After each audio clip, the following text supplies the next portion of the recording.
Hello everybody, now we are going to discuss balancing of the reciprocating mass.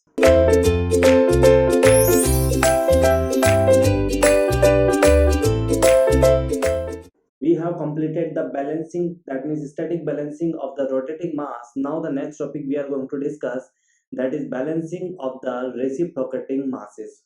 What is the balancing of reciprocating mass? You can understand we just need to balance the masses which going to be reciprocatory motions, okay, such as piston here. So what is the basic formula we will drive in this topic, okay? So what is the balancing unbalanced force will be there in the reciprocating, okay? So everything we will see in this topic.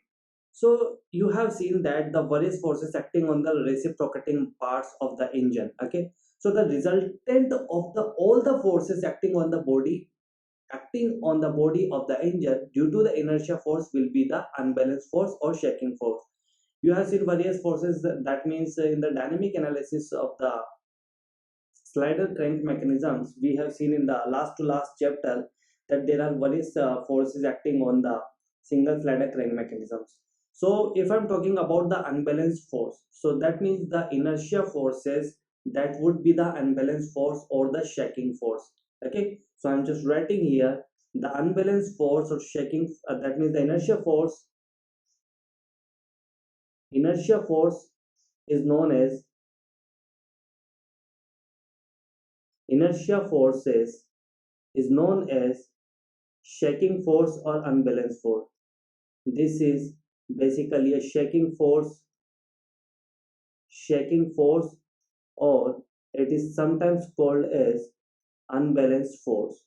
Okay, unbalanced force.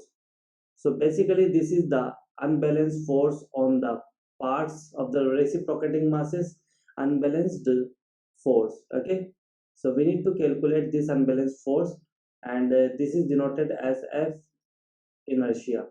Okay, so this is the unbalanced force, or sometimes it is called as the shaking force. Okay, now you can see this is the single slider crank mechanisms. Okay, here this is a piston and this is connecting rod here, and this is the crank, okay, having the radius r, and this is the length l.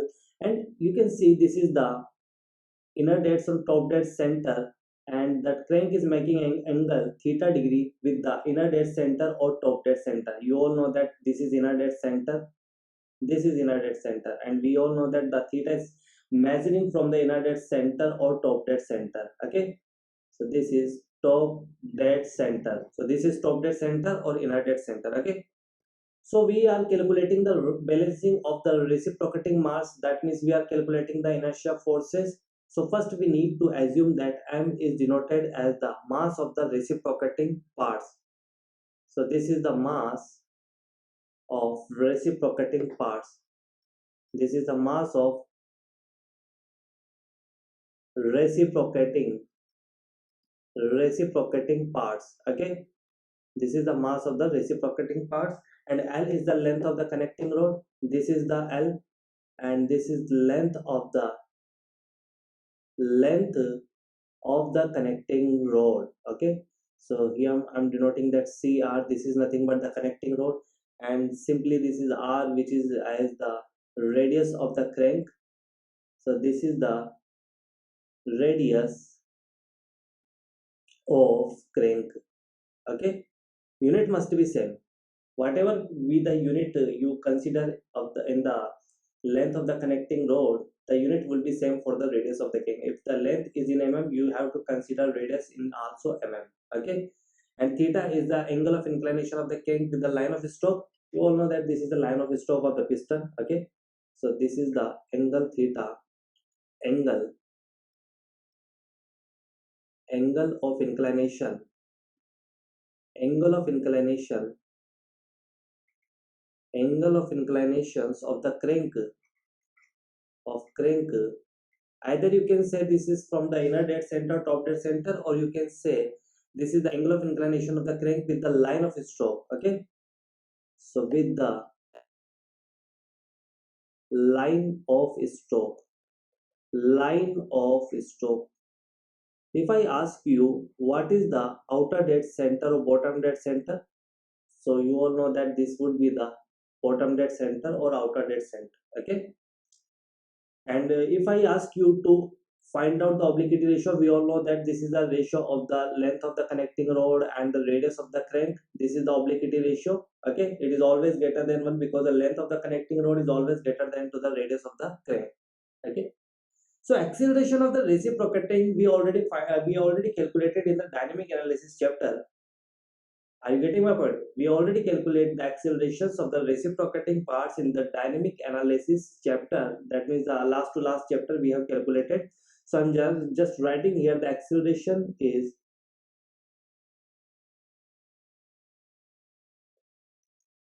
acceleration. Acceleration A is, what is the formula for acceleration? That is r omega square. You just have to remember all the formulas. At least remember all the formulas. Okay, you just need to learn the concept as well as the formula, but the formula you just have to write down and learn that. Okay, so that is A is equal to r omega square, and what is the cos of theta plus cos 2 theta by n. Okay, so this is the acceleration formula. Okay, inertia forces, we are going to calculate the inertia forces, which is known as the unbalanced force or the shaking force. So inertia forces due to reciprocating parts or force required to accelerate the reciprocating parts, that would be inertia forces. So I'm just calculating that F inertia would be equal to mass into accelerations. Yes or no? That would be mass into acceleration. Mass into acceleration, and you just have to multiply with mass and acceleration. You just have to put the value of acceleration here. So you will get the value of F inertia, that is mr omega square cos of theta plus cos of 2 theta by n. Okay, that is the inertia force, and it is inertia force, or it is called as a shaking force or unbalanced force. In the gate examinations, you can see they will ask you to find out the inertia forces, inertia force or unbalanced force. Unbalanced force, basically this is the resultant of the unbalanced force. Okay, unbalanced force, or you can call it as shaking force. Shaking force, all the thing is same.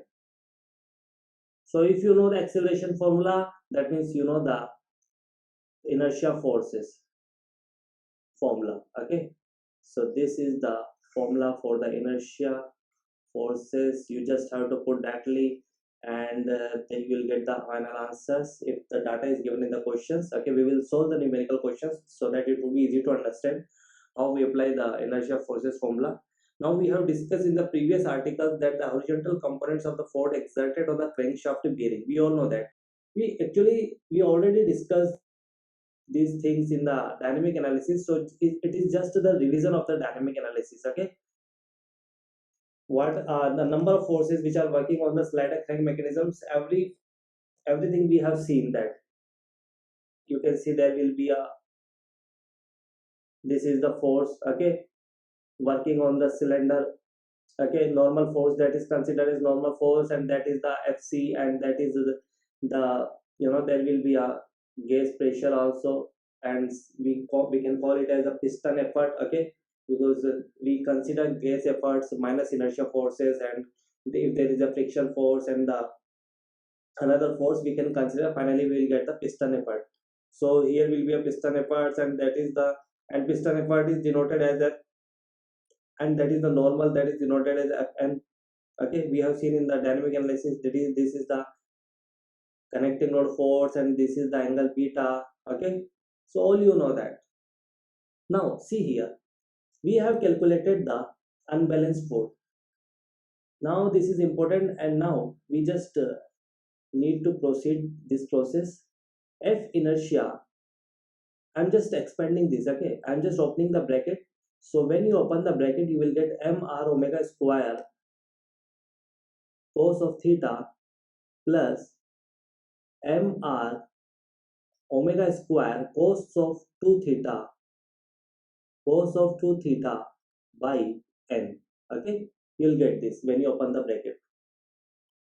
See here, there are two terms, that is mr omega square cos theta. This is also force and this is also the force. So this force is known as primary unbalanced force. This is total unbalanced force. Okay, so we can call it as primary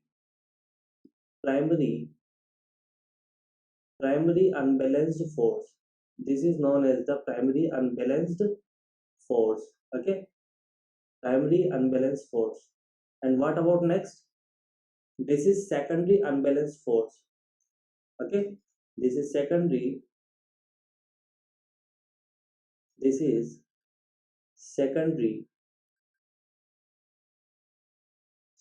unbalanced force. When you see secondary unbalanced force carefully, you will notice one thing. Secondary unbalanced force. In the secondary unbalanced force, there is a obliquity ratio n, which is always greater than 1 and having a large value. We all know that this is having a large value. So from this, when we compare primary and the secondary unbalanced force, we can see that the primary unbalanced force is greater than secondary unbalanced force, because here in the secondary unbalanced force n is very large, so that is why secondary unbalanced force will minimize. Okay, so here I'm just writing that F primary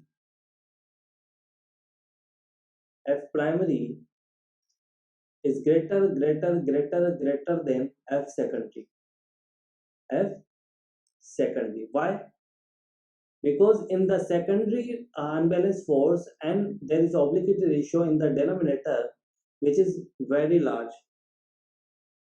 So that is why this will reduce the value of the secondary unbalanced force. And so when you compare primary and secondary, you will get the primary unbalanced force, which is very greater than the secondary unbalanced force. Okay, so we have seen the primary unbalanced and the secondary unbalanced force here. Now we need to write down note. You can write it as note. In the primary unbalanced force, you can see this is the primary unbalanced force. When will the primary unbalanced force value is maximum? Okay, when it is maximum, when the theta is 0 or theta is 180 degree. I'm talking about the magnitude only. Okay, so the primary unbalanced force is maximum when the theta is equal to 0 or theta is equal to 180 degree. Thus the primary force will be maximum twice in one revolution of the crank. Are you getting my point? In one revolution of the crank, one revolution means the crank will cover 0 to 360 degree. Okay, so in one revolution of the crank, when a crank covers 0 to 360 degree, we can see here the primary unbalanced force will be maximum twice in one revolution. One at 0 degree and the second at 180 degree. I'm just talking about the magnitude. Okay, directions will be changed, but the magnitude will be same. So here F primary, you can write it as F primary. This thing you must remember. Okay, this F primary will be maximum at theta is equal to 0 and theta is equal to 180 degree. Okay, that means twice in one revolution of the crank. Okay, so what would be the primary unbalanced force? That means the maximum primary unbalanced force. So F primary maximum value will be, and we know that cos 0 and cos 180 degrees minus 1.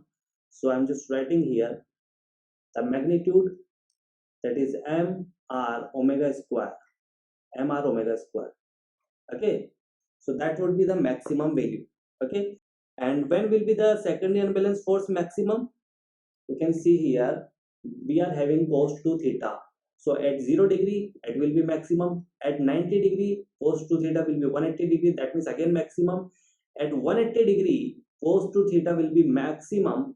That means having the value that is 360 degree. And when there is a 360 degree angle, theta is equal to 360 degree. So it will be 720, and this is also 1. Okay, so that means you can see the secondary unbalanced force, which is maximum 4 times in one revolution of the crank. Okay, so I'm just writing here the next point.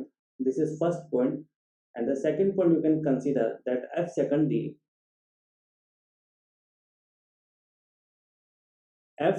will be maximum. F secondary will be maximum when theta will be. Now we just calculate again. When theta is equal to 0 degree, okay, theta is equal to 90 degree, okay, theta is equal to 180 degree, and theta is equal to 360 degree. That means 4 times in one revolutions. So that is F secondary. This is just for one revolution of the crank. Okay, this is for one revolution of the crank. So this is F secondary. Maximum value will be mr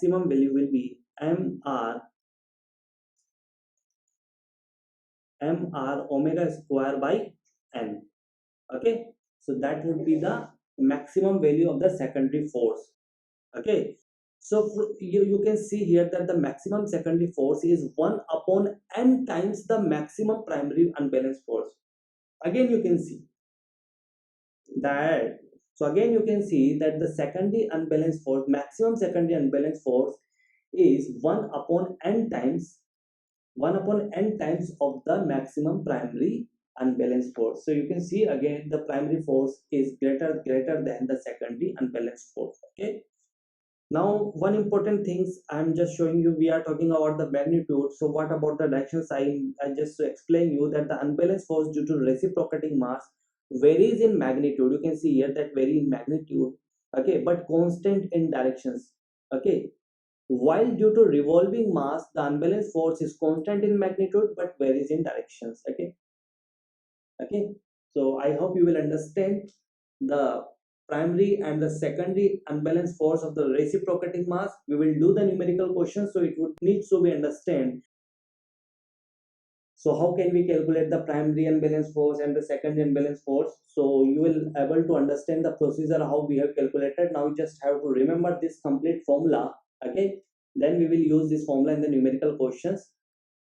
In the gate, if I'm talking about the gate examinations, they will ask you, generally they will ask you the formula based question on this. Okay, but if you are preparing for the engineering service examinations, they will ask you the conventional type question. That will be a little bit complicated. We will see everything in the numerical questions. I will let you know if there is a complicated questions, how to solve the questions. Okay, so